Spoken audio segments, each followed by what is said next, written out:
for the brief window of time that avid TikTokers thought they were going to lose their precious doom scrolling app, they were experiencing a lot of emotional distress, but it goes further than that. They're experiencing a physical condition of TikTok withdrawal symptoms. And now they have experts and doctors, lab coats, warning against the serious response that your body could have. Your nervous system can be shot by the withdrawal of TikTok content. You got any of that TikTok, man? Yeah, it's really kind of... I'm disappointed, honestly. I'm disappointed that it's looking more and more like TikTok is going to relaunch for U.S. users. There will be a U.S. company buying it out, and they're going to keep their precious app. Yeah. I was hoping that this could be a huge moment for people to finally put down their phones and stop bed rotting. I mean, that would be nice, but I didn't think that was gonna. I mean, I thought they would just migrate somewhere else and something else would take over. Well, they all hate Instagram Reels. They hate it. Why? Which is funny because Instagram right now, Meta's like, we'll give you $50,000 to post on Reels first. Yeah, they're trying to incentivize people to use Instagram Reels as the alternative, but the people who were using TikTok on a daily basis for hours a day hate the alternatives. Yeah. They've gone to Red Note, which was a short-lived meme, but they hate Instagram Reels because it's corny and they think that it's more like boomer coded or like millennial. Yeah, they think it's like millennial coded. It's delayed. It is very millennial coded. The meme cycle stays like 2 weeks behind where it usually is on Instagram Reels. So they really don't want to use an alternative. They want the good. TikTok junkies are in for a painful biology lesson. The controversial app's imminent removal could spark serious physical and psychological withdrawal among serial scrollers, doctors told the New York Post. The Stanford psychiatrist Dr. Anna Lemke said the universal symptoms of TikTok withdrawal are the same as any addictive substance: extreme anxiety, irritability, insomnia, depression, and cravings. If people who are addicted to TikTok stop using it abruptly, they may experience any or all of these symptoms. She specializes in addiction medicine, but she warned of mood swings, panic attacks, and dysphoria, a profound negative mood that could plague TikTok users after the app's removal. And they say without TikTok as a vice, their levels of dopamine, which is released in the brain when a person does something enjoyable, creating the urge to do it again, will begin to plummet. And it will happen. Like anytime you post anything, and I don't care what social media platform it is, if you post on X, if you post on Instagram, and suddenly your inbox is filled and your message center, your notifications light up, that hits that part of the brain and it hits it hard. It's not easy to just walk away from that. And the nefarious part is like when you're doing drugs, there's a physical implementation that you kind of tie to that experience. But because your phone is such an extension of your body now, you don't even think of it that way. Think about how many things you do on a daily basis right when you wake up. Like right away. And a good part of the population, they don't wake up and go about their morning routine. They get up and check their phone. They check their messages. They check their social media platforms. And that is a very, very hard habit to break, especially when I was growing up, there was a lot of discussion about, the target market was a big thing. Cigarettes are bad for you. I lived through the part where they finally realized that opiates were going to kill you if you did them for too long, and they started cutting back on your ability to get them, right? There wasn't really mainstream discussion about just how dangerous these platforms could be until very recently. Well, the vast majority of TikTok users, if I had to guess, are not the ones who post on the platform.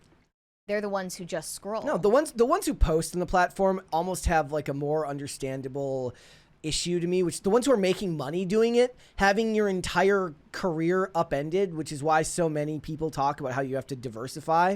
Using that as a career, a lot of people use it to promote their businesses. Yep. So I understand that. Absolutely. But for the most part, these people are sad that they can't scroll anymore. And I don't know if you would agree with this, but I feel like TikTok is the first social media platform that really encouraged normies to start posting. Yeah. You know what I mean? Look, I don't know if what they would go through would be the same thing as like what I went through when I went to rehab, and you're throwing up and you can't sleep for 2 weeks, and you maybe sleep once every 10 hours for maybe 10 minutes, and the rest of the time you're awake and delirious and hallucinating.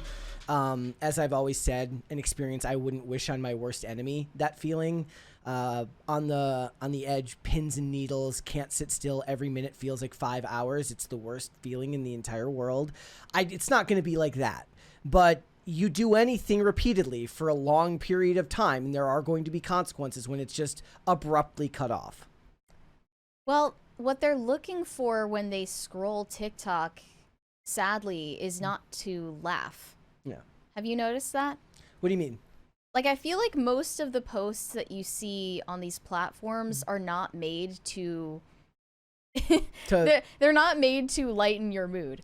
The posts that you see are related to people oversharing about their relationship drama. Well, no, it's actually supposed to make you like kind of a zombie in the way you consume it. It's not supposed to, like, when I look at Instagram Reels, and maybe that's just my algorithm, but it is comedy skits that are designed for me, to make you laugh. It's mostly memes for me, but most of the time I bet these people were scrolling through like confessions, basically, like people telling their deepest, darkest secrets to the internet, people crying on camera. As we talked about. Yeah, people exposing strangers. Well, it's kind of like the idea of the slow motion car wreck was something everybody inherently understood, but only saw maybe once in their life. Right. Now you get a digital version of the car wreck every day, and you can't look away.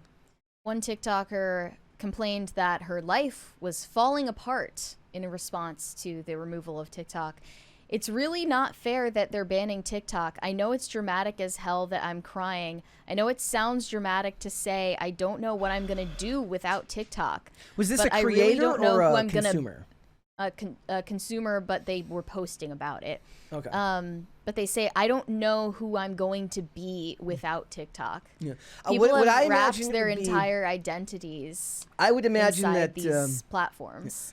I would imagine that the come down, the withdrawal of TikTok use would be more akin to, say, coming off of stimulants like speed or cocaine, which is little physical ramifications other than maybe being tired for an extended period of time, but a lot of psychological addiction, meaning like, how am I going to get up and go about my day if I don't have this to like perk me up?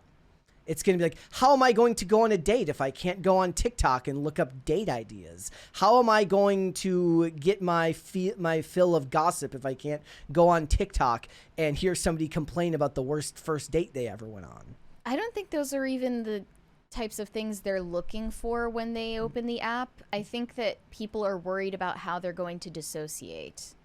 You mean like watch and not even realize what they're watching? Yeah, this is the main outlet that millions of Americans have been using to dissociate in their free time for years now. Yeah. And when you take that away, I know, like, it does sound dramatic and it is pathetic, but it really must feel like a physical symptom to have to sit in silence for any extended period of time. It's not easy to do. I can't do it. Like, that's one of those things. I don't do well with sitting still at all. For me, like on a Saturday, I can't just sit there and do nothing. I have to be out doing something. And usually what ends up happening, if I don't have plans made before to go skate, what it is like, okay, I get up, I don't have plans. Maybe you clean for a bit when you wake up or whatever, you get ready for the day, and then you just sit there on your phone until either it just becomes too much and I've sat still for too long and now my knee is moving up and down and I realize that, oh crap, I have to go do something. But a lot of people don't even necessarily get that impulse because they don't have some type of physical activity that's tied to their identity that they do on a regular basis, right? Like, what if you're not a person who goes in runs, or a person who goes and plays pickup games of basketball or something like that? If you don't have a way for an outlet and you don't have physical activity on a regular basis, you're just going to sit there and not realize that it's affecting your mental health. Mm-hmm, definitely. Yeah. It's so ridiculous knowing this now because the shutdown is not going to happen. But apparently iPhones that have the TikTok app downloaded went up for sale on eBay for thousands of dollars. $100 million. One listing for an iPhone downloaded with the TikTok app went up for $1 million. I don't think they're going to allow that. This is a joke. I don't think they're going to allow that sale to go through personally. And apparently some people even got tattoos to commemorate the death of TikTok. Well, there were weirdos to memorialize it on their bodies. Who got like their COVID vaccination tattoos. Remember that? That's definitely worse than what I just saw. But I see like a tattoo of a gravestone with the TikTok logo on it. You're going to have to get that removed, and that was not a good choice. Yep. But Mr. Beast might be to thank for saving it. He's going to be like, according to the rumors, I locked 100 TikTok addicts in a room and left one phone. I would love that. But unfortunately, he's planning to buy TikTok's U.S. assets along with a group of other investors. He's got to pay off that jaw surgery he got so that he could look smacks. At least that's what he claims. I don't know if this is going to be real. You got to see the pictures of Mr. Beast now. He has been mewing hard. Yeah. His jawline is completely different. He confirmed that he had an offer to present to ByteDance, the parent company of TikTok, to purchase their U.S. operations. But looks like on January 21st, the Paul Hastings law firm shared a blog post revealing that they are advising a syndicate of investors in an all-cash offer for TikTok's U.S. assets and various assets from ByteDance. And they included Mr. Beast in the post, but other unnamed institutions and high net worth individuals are involved as well. It's just a bunch of like Chinese government officials. Right? Like, there's something fishy about the whole thing. You don't know what's going on. I just know that if you are suffering from the withdrawal feelings around TikTok, I heavily recommend physical exercise. It is one of the best ways to get your mind off of what's going on in your, on the inside of your own head when you're suffering from stuff like that. And you may find that you end up loving something outside of that. And physical activity is always good for the brain. Do you feel like you go into a dissociative state when you are skating?